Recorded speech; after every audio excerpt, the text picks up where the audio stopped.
வணக்கம். இன்னைக்கு நம்ம பார்க்க போகிற சமையல் ஒரு சூப்பரான ஈவினிங் ஸ்நாக்ஸ் தான். அதாவது சுருக்கு பை சமோசா.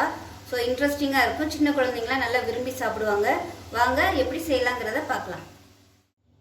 ஒரு மிக்சிங் பவுல் எடுத்துக்கலாம். இதில் மெஷரிங் கப்பில் 1 கப் அளவுக்கு மைதா மாவு சேர்த்துக்கலாம். அதே மெஷரிங் கப்பில் 1 கப் அளவுக்கு கோதுமை மாவு சேர்த்துக்கலாம். இப்போ இதுக்கு தேவையான அளவு உப்பு சேர்த்துக்கலாம். இப்போ இதில் கொஞ்சமாக எண்ணெய் சேர்த்துக்கலாம். இப்போ இது எல்லாத்தையும் நல்லா கலந்துட்டு தண்ணி ஊற்றி நல்லா சப்பாத்தி மாவு மாதிரி கெட்டியாக பிசைஞ்சு எடுத்துக்கலாம். சாதாரண பச்சை தண்ணி தான் சேர்த்துருக்கேன். கொஞ்சம் கொஞ்சமாக தண்ணி ஊற்றி நல்லா கெட்டியாக பிசைஞ்சுக்கணும், இலக்கமாக இருக்கக்கூடாது. இப்போ பாருங்கள், இந்த அளவுக்கு நல்லா டைட்டாக உருட்டியாச்சு. ரொம்ப இலக்கமாக இருக்கக்கூடாது. இது மேலே லைட்டாக எண்ணெய் தடவி வச்சுருங்க. ஒரு 10 நிமிஷம் அப்படியே ஊறட்டும். ஒரு பேன் எடுத்துக்கலாம். இதில் 1 டேபிள் ஸ்பூன் எண்ணெய் விட்டுக்கலாம்.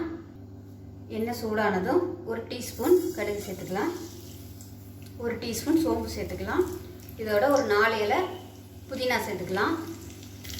இப்போ இது எல்லாமே நல்லா பொரியுது. இஞ்சி பூண்டு பேஸ்டெல்லாம் போடுறதுனால புதினா சேர்த்திங்கன்னா நல்லா ஃப்ளேவராக இருக்கும்.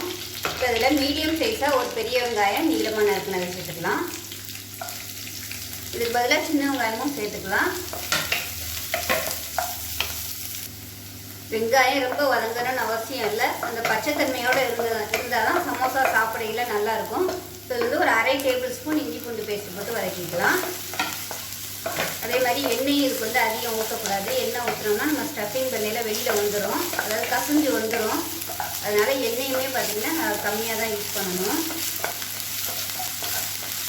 அதாவது நான்ஸ்டிக்கில் பண்ணிங்கன்னா உங்களுக்கு கம்மியாக தான் செலவாகும் எண்ணெய். இதே கடாயில் பண்ணிங்கன்னா எண்ணெய் கொஞ்சம் குளிரில் ஊற்றினா தான் நல்லாயிருக்கும். இப்போ இஞ்சி பூண்டோட பச்சை வாசனை போகிற அளவுக்கு வதக்கியாச்சு. இப்போ அடுப்பு கொஞ்சம் மீடியமாக வச்சுக்கோங்க. வச்சுட்டு பொடி எல்லாத்தையும் நம்ம சேர்த்துக்கலாம். 1 டேபிள் ஸ்பூன் மிளகாத்தூள், 1/2 டேபிள் ஸ்பூன் தனியாத்தூள், 1/4 டேபிள் ஸ்பூன் மஞ்சத்தூள், 1/4 டேபிள் ஸ்பூன் சிக்கன் மசாலா. இது இல்லைன்னா நீங்கள் வெறும் கரம் மசாலா மட்டும் சேர்த்துக்கோங்க. இப்போ எல்லாத்தையும் சேர்த்து வதக்கிக்கலாம். வதக்கிட்டு இதோட 1 டேபிள் ஸ்பூன் கடலை மாவு சேர்த்துக்கலாம். கடலை மாவு எதுக்குன்னா பைண்டிங்காக.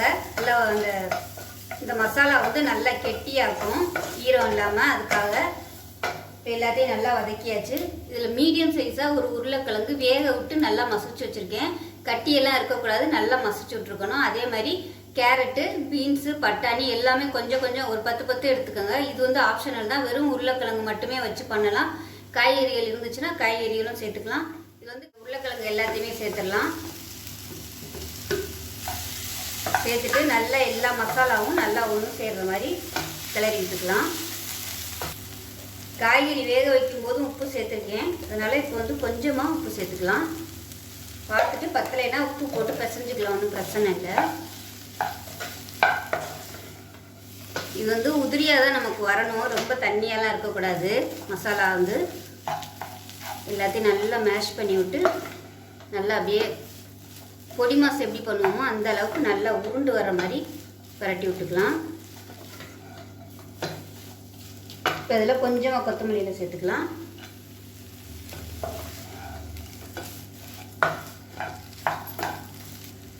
இப்போ பாருங்கள், நல்லா உருண்டு வந்துருச்சு. இந்த மசாலா வாசனையோட சூப்பராக இருக்குது. நம்ம சிக்கன் மசாலாலாம் போட்டிருக்கிறதுனால நல்லா வாசனையாக இருக்குது.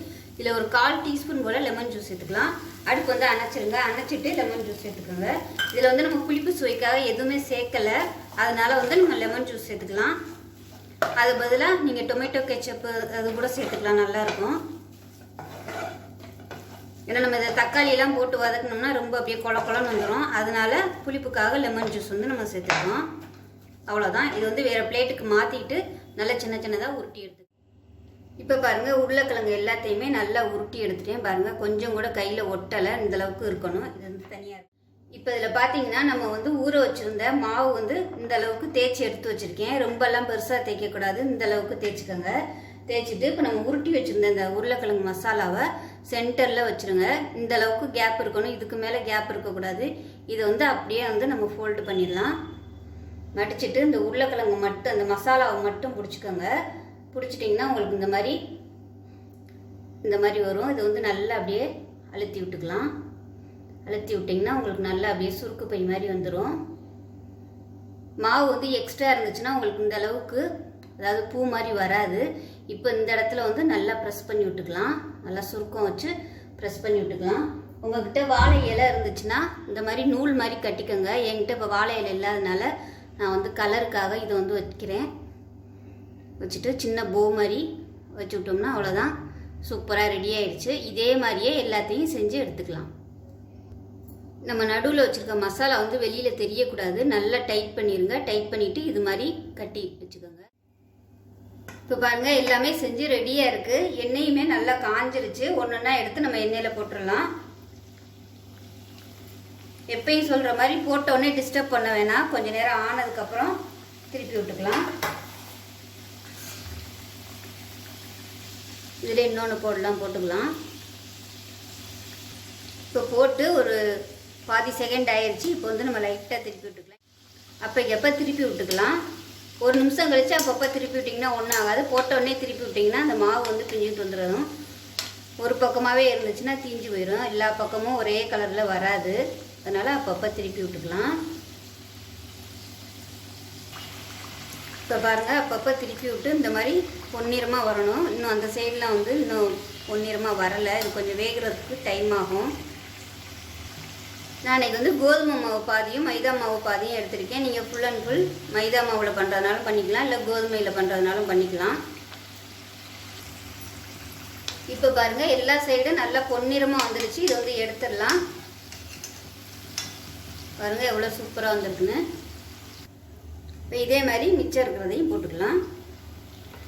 நான் வந்து இந்த கலருக்காக கேசரி கலர் வந்து கொஞ்சமாக எடுத்து மிக்ஸ் பண்ணி இந்த கலரில் வந்து நூல் மாதிரி செஞ்சுருக்கேன். வந்து ஆப்ஷனல் தான். இப்போ பாருங்கள் அருமையான சுருக்கு பை சமோசா சூப்பராக ரெடி ஆகிடுச்சு. பாருங்கள் ரொம்ப ஈஸியாக பண்ணிடலாம். டேஸ்ட்டு பார்த்திங்கன்னா நல்லா அட்டகாசமாக இருக்கும். ஸோ இதே மாதிரியே நீங்களும் செஞ்சு பாருங்கள். இந்த நூல் மாதிரி கட்டுற இடத்துல மட்டும் நீங்கள் இந்த மாதிரி நல்லா ப்ரெஸ் பண்ணி விடணும். இது வந்து எடுத்துகிட்டு வந்துருச்சுன்னா உங்களுக்கு மசாலாவும் வெளியில் வந்துடும். ஸோ அதை மட்டும் நல்லா கவனமாக பண்ணிக்கோங்க. ஸோ அவ்வளோதான், ஈஸியாக செஞ்சு முடிச்சாச்சு. ஸோ இதே மாதிரியே செஞ்சு பாருங்கள். செஞ்சு பார்த்துட்டு எப்படி வந்துச்சுங்கிறத சொல்லுங்கள். வீடியோ பிடிச்சிச்சுன்னா லைக் பண்ணுங்கள், கமெண்ட் பண்ணுங்கள், சேனலை சப்ஸ்கிரைப் பண்ணுங்கள், பக்கத்தில் உள்ள பெல் பட்டனையும் ப்ரெஸ் பண்ணுங்கள். நன்றி.